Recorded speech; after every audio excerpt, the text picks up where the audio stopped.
Salutare toată lumea și bine v-am găsit la un nou episod din Minecraft Pocket Edition PS Survival Game. M-am făcut eu niște videouri, dar n-am șters ca tântălău, dacă vreți să mă credeți. Nu știu ce am făcut, măi, le ștergeam în continuu. Deci aș șters vreo 6 videouri în continuu, eu singur. Deci nu știu cum. Nu știu ce aveam. Deci le ștergeam. Bun, mulțumesc. Toate ai bunie, bun. Fugi! Zar bujatul? Da mie!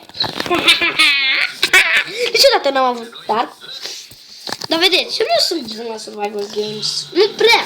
Încă nu sunt bun. Bujatul! Salut! Salut, bă! Futu-i, mama, mătic! Futu-i, mama, mătic! Vedeți, măi! Vedeți, oameni buni! Vedeți ce se întâmplă mereu? S-a prietenește cu mine. După, adică voi n-ați văzut, s-a prietenit cu mine. N-am dovadă, dar s-a prietenit cu mine.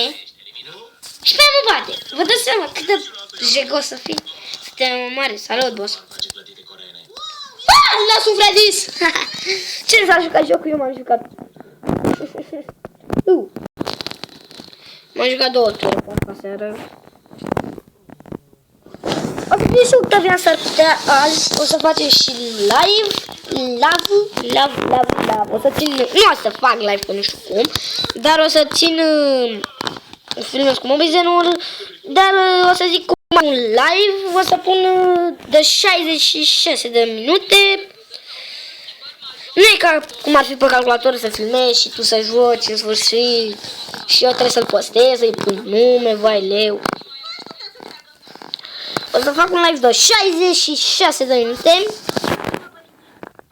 Un live. Nu știu să fac eu live, dar nu prea pricep. Hai noroc.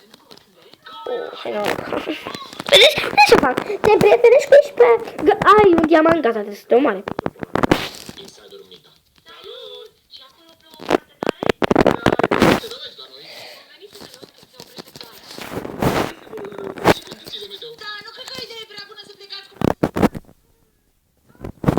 Oh.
Nu?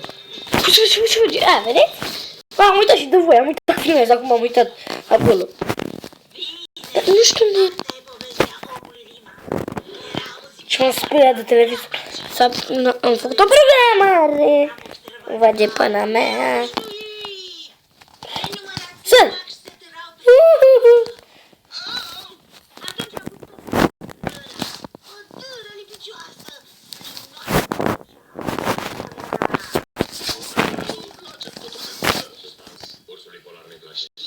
Cineva în camera mea făcea un zgomot destul de deranjant. Așa, am intrat în bucătărie și am luat o lanternă și încet am deschis ușa dormitorului. Era prea tunel să pot vedea ceva. Știam că ceva e în regulă. După asta, umplea camera. Hai, îmbracă-te și așa nu dă pe stisă, pe ancheți un grătaș. O să pun și o pauză la video și o să mă reîntorc. Oameni buni, dacă v-a plăcut, nu uitați să lăsați un like, și un subscribe și un share și lăsați comentarii. Pa, pa!